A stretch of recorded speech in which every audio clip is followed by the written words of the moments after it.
नमस्कार, स्वागत है आपका CSJMU के आधिकारिक पॉडकास्ट कैंपस अड्डा में। हर शनिवार हम आपके सामने लेकर आते हैं एक विशेष मेहमान। इस बार के हमारे विशेष मेहमान हैं कैंपस अड्डा पॉडकास्ट में डॉक्टर BP सिंह जी, जो छत्रपति साहू जी महाराज विश्वविद्यालय में कैंपस परीक्षा सेल के प्रभारी हैं। आपका एक लंबा शैक्षणिक अनुभव रहा है। आप कैंपस में कड़क शिक्षक के रूप में जाने जाते हैं। कैंपस के अलावा बाहर की प्रतियोगी परीक्षाएं भी आपने सकुशल संपन्न कराई हैं। परीक्षाओं को लेकर के आपका लंबा अनुभव रहा है, इसी सिलसिले में हम उनसे बातचीत करेंगे। तो आइए स्वागत करते हैं डॉक्टर BP सिंह का। बहुत बहुत स्वागत है आपका। नमस्कार। धन्यवाद सर आपका। डॉक्टर साहब, मेरा पहला सवाल आपसे ये है कि अभी हाल में आपको शिक्षक सम्मान मिला है। जी, कैसा अनुभव है आपका, कैसी फीलिंग्स है आपकी, कैसी भावना है आप? जहाँ तक सम्मान की बात है, और किसी शिक्षक के लिए इससे बड़ा विषय कोई नहीं हो सकता कि आपके किसी काम को रिकग्निशन मिले, और वो भी कुलपति जी की वजह से। विश्वविद्यालय में कुलपति, जहाँ तक आपको ज्ञात होगा कि वो मुखिया होता है विश्वविद्यालय का, और उसके द्वारा कोई भी सम्मान प्राप्त करना हमारे लिए एक बहुत बड़ी अच्छी उपलब्धि के रूप में है। अब पिछले वर्षों में भी जब कुलपति जी ने का नया कार्यकाल शुरू हुआ था, तो उस समय मुझे एक सम्मान मिला था कुलपति जी के कर कमलों द्वारा, और दोबारा मिलना मुझे काफ़ी अच्छा लगा कि विश्वविद्यालय ने हमारे काम को रिकॉग्नाइज किया, और मुझे इससे काफ़ी खुशी हुई। बहुत आपको पुनः बधाई सम्मान के लिए। धन्यवाद सर। आपका बचपन कैसा रहा? क्या शुरुआत में ही आपने तय कर लिया था कि आप शिक्षक बने? तो मेरी जो परवरिश एकदम ग्रामीण परिवेश में हुई है, और मैंने प्राइमरी एजुकेशन, जो आजकल के प्राइमरी और बेसिक स्कूल कहलाते हैं, वहाँ से मैंने अपने प्राइमरी एजुकेशन किया, और हाई स्कूल तक मैंने सारी शिक्षा हिंदी माध्यम से अपने गांव के स्कूल में तय किया।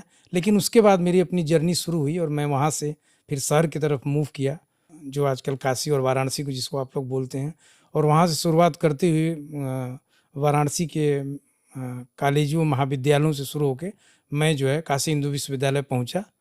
और वहाँ पहुँचने तक तो मेरा अपना जो मेरी सोच थी वो ये थी कि मैं प्रशासनिक सेवा में जाऊँ, लेकिन मैं साइंस का विद्यार्थी रहा। मैं जब शोध कार्य से जुड़ा और जब मैं अपनी PhD की जर्नी शुरू किया, उस समय फिर मेरे दिमाग में ये गतिरोध बन गया कि मैं प्रशासन में जाऊं कि शिक्षण कार्य चुनूं, कि वैज्ञानिक होने के क्षेत्र में जाऊं। तो फिर मैंने शिक्षण कार्य को चुना। अच्छा, शिक्षण कार्य को आपने चुना।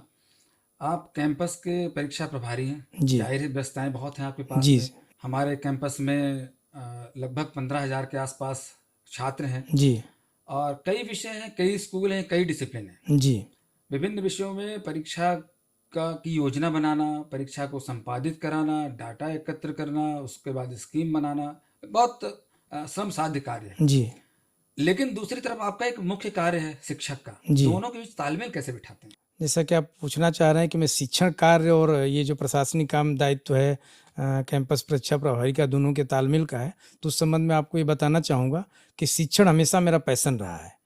और शिक्षण कार्य में मैं जो भी मेरी क्लासेज होती हैं, अगर इस बीच में कोई काम आता है, तो मैं कोशिश करता हूँ कि मेरा शिक्षण कार्य जो भी है, जो क्लासेज हैं, वो शाम को शेड्यूल हो जाए, नेक्स्ट डे शुरू हो जाए। लेकिन नेक्स्ट डे से ज़्यादा शेड्यूल नहीं होती है। मेरी कोशिश होती है कि क्लासेज मेरी संपन्न हो, क्योंकि कहीं भी मैं इंजीनियरिंग में, बेसिकली इंजीनियरिंग के अंदर केमिस्ट्री था, उसमें मैं पढ़ाता हूँ। अब साइंसेज बन गया है, तो उसमें मेरे BSc की क्लासेज, MSc क्लासेज और इंजीनियरिंग के कोर्सेज की भी क्लासेज होती हैं।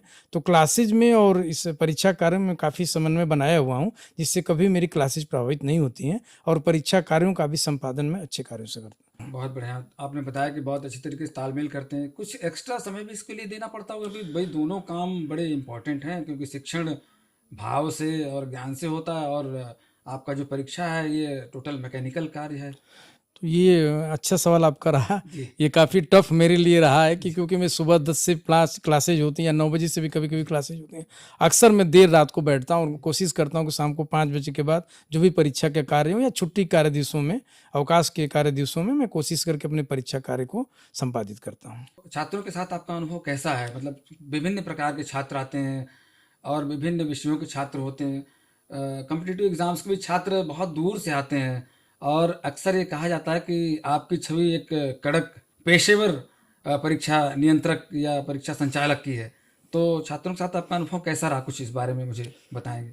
छात्रों के बारे में मेरा जैसा अनुभव रहा, मैं एक चीज़ हमेशा अपना मान के चलता हूँ किसी भी परीक्षा कार्य में, कि उसकी क्वालिटी से मैंने कभी अपने जीवन में समझौता नहीं किया। और मेरी ये विश्वविद्यालय में शायद यही रिपुटेशन रही है कि मैं बच्चा अगर किसी कार्य के लिए आएगा, अगर वो सही कार्य करता है या सही काम के लिए आता है, तब तो मैं उसके साथ कोई बात करके जो भी उसकी समस्या है उसको सॉल्व करूंगा। अगर वो किसी अनुचित कार्य के लिए किसी प्रकार का अगर मेरे पर दबाव बनाता है तो मैं कभी इसमें कंप्रोमाइज़ कोई नहीं किया। बहुत अच्छा बताया आपने। एक मेरा इसी से जुड़ा सवाल है, जी। शिक्षक और सिस्टम के साथ आपका अनुभव कैसा रहा? शिक्षक मतलब शिक्षण कार्य से आप जानना चाह रहे हैं नहीं, या परीक्षा को लेके जानना चाहता हूँ। कैसा परीक्षा को लेके विश्वविद्यालय में अनुभव रहा मेरा? परीक्षा आप कराते हैं, परीक्षा के प्रभारी हैं, हजारों छात्र आपके सानिध्य में परीक्षा देते हैं। जी। तो परीक्षा कराने में शिक्षकों का योगदान होता है जी। और सिस्टम का भी योगदान होता है। जी। तो शिक्षक और सिस्टम के साथ आपका अनुभव कैसा, तालमेल कैसा है, या पहले मैं सहयोग आपके नहीं पहले मिला? विषय पर आना चाहूँगा सिस्टम के साथ। जी। सिस्टम में कुलपति जी के निर्देशन में ये मैंने बीड़ा उठाया था लगभग 2021 में, जब कुलपति जी की यहाँ नियुक्ति हुई थी। उसके बाद से उस समय लगभग विश्वविद्यालय में 3,500 छात्र हुआ करते थे। अब लगभग आपको जैसा कि ज्ञात होगा कि 15 से ज़्यादा छात्र हैं। तो इस बीच में मैंने कई एक्सपेरिमेंट किया। पहला एक्सपेरिमेंट जैसे बच्चों का सेंटर कहीं जाना, दूसरे में शिक्षक को ही दूसरे सेंटर पर भेज देना, कभी कभी होम एग्जाम कराना, मतलब सेंटर पर छात्र भी रहेंगे और शिक्षक भी रहें। वर्तमान में कई प्रणालियों का प्रयोग करते हुए जैसा निर्देशन कुलपति जी का मिला और मेरे अपने अनुभव जो रहे उसके हिसाब से अब हम लोग एक सिस्टम को फॉलोअप कर रहे हैं कि मिड सेमेस्टर का जो एग्जामिनेशन होता है वो होम एग्जाम होता है, जिसमें शिक्षक वहीं के रहते हैं जिस डिपार्टमेंट की परीक्षा होती है और छात्र भी वहीं के रहते हैं। और इंड सेमेस्टर में हमारी परीक्षाओं के लिए छात्र तो उसी सेंटर पर रहते हैं जहाँ पर वो पढ़ते हैं, पर शिक्षक जो होते हैं दूसरे डिपार्टमेंट से आते हैं। तो शिक्षकों के साथ भी तालमेल बैठाना पड़ता है क्योंकि पूरे शिक्षक रोटेशन में रहते हैं और ये भी कोशिश की जाती है कि एक शिक्षक जिस डिपार्टमेंट में गया दूसरे दिन उस डिपार्टमेंट में न जाए और एक शिक्षक की एक दिन में कई ड्यूटियाँ न हो। तो इस सब के लिए तालमेल बैठा के काफ़ी इस पर वर्क करना पड़ता है और जो सेंट्रलाइज व्यवस्था हमने कायम की इस विश्वविद्यालय में उस पर अभी भी हम कायम हैं। कभी कोई ऐसा अनुभव जब आपने ये दिमाग में आपके आया हो, आपके मन में ऐसा आया हो कि कहाँ हम पचड़े में पड़ गए, कहाँ बवाल में फंस गए? नहीं, इस बारे में अगर मैं आपको बताना चाहूँगा कि मेरा अपना शिक्षण कार्य 2005 में मैंने यहाँ शुरू किया और 2006-07 में मैंने बॉयज़ हॉस्टल का प्रथम वार्डन बना as well as founder member of the boys hostel. तो उस समय से मेरी जर्नी शुरू हुई और विश्वविद्यालय में तमाम मैं प्रॉक्टर से लगाई, असिस्टेंट DSW, असिस्टेंट प्रॉक्टर, सुरक्षा अधिकारी, परीक्षा प्रभारी, और इन परीक्षाओं के पहले भी मैं विश्वविद्यालय की मेडिकल परीक्षाओं का इंचार्ज रहा हूँ, प्रभारी रहा हूँ। तो इस समय में मुझे प्रशासनिक कार्य के साथ हमेशा तालमेल बैठा के मैंने काम किया। एक चीज़ आपको इसमें बताना मैं चाहूँगा कि कभी मैंने अपने क्वालिटी ऑफ एजुकेशन से नहीं समझौता किया और आप किसी भी छात्र से आप जाके शिक्षण कार्य के बारे में पूछेंगे तो एक अच्छी रेपुटेशन आपको मिलेगी। अच्छा, एक थोड़ा सा हट के सवाल है मेरा जी। कि रसायन विज्ञान, केमिस्ट्री जी। सरल और तरल होती है। जी। आप उसके शिक्षक हैं, जी। लेकिन ऐसा कहा जाता है, माना जाता है कि आप रसायन विज्ञान के शिक्षक होने के बाद भी उतने सरल और तरल नहीं हैं।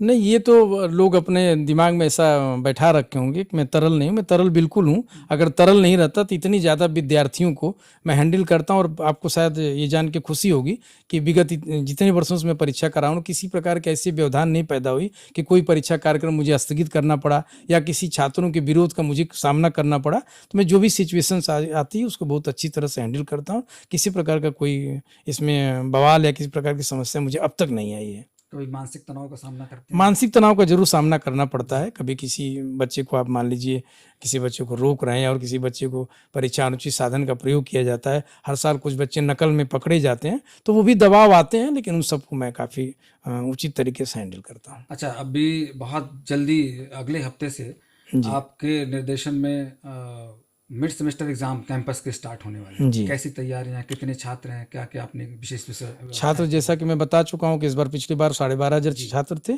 और इस बार लगभग 15,000 से ज़्यादा छात्र हैं और मिड सेमेस्टर की मेरी पूरी तैयारी हो चुकी है। 4 शिफ्टों में परीक्षा होगी 22 से शुरू होके 22, 23, 24, 25, 26, 27 तो मैं सैटरडे तक एग्जामिनेशन हमारा चलेगा और काफ़ी तैयारियां हो चुकी हैं और 4 शिफ्टों में हम परीक्षा कराएंगे, स्टार्ट फ्रॉम 9 to 5 PM।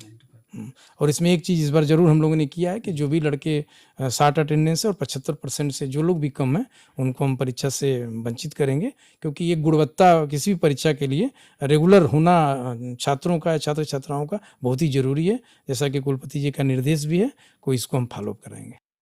तो आपको हमारी अग्रिम शुभकामनाएं कि आप अच्छे से परीक्षा करा सकें, हमारा भी आपको सहयोग रहेगा।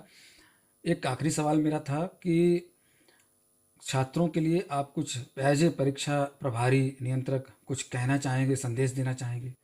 मैं छात्रों के लिए एक चीज़ ज़रूर कहूँगा कि रेगुलरिटी बहुत ज़रूरी होती है, कि जिस दिन से आपकी क्लासेस शुरू उसी दिन से पढ़िए। और मैं बहुत छात्रों को देखता हूँ कि जैसे परीक्षा आप आ गई तो 1-2 दिन में पढ़ना शुरू कर देते हैं। तो मैं ये कहूँगा कि परीक्षा की तैयारी आप फर्स्ट डे से शुरू करिए और उसी हिसाब से मोमेंटम रखिए, ताकि परीक्षा के आने वाले दिनों में लास्ट मोमेंट में पैनिक आप नहीं होइए। नहीं हुई। जी। शासन से, प्रशासन से या विश्वविद्यालय प्रशासन से या किसी से कोई अपेक्षा आपकी? परीक्षा को लेके मेरा पूरा शासन प्रशासन और कुलपति जी और जो भी प्रशासन होता है और मेरे शिक्षक और मेरे जो भी एल्डर्स होते हैं सभी का सहयोग रहता है। जी। आपकी अपेक्षाएं?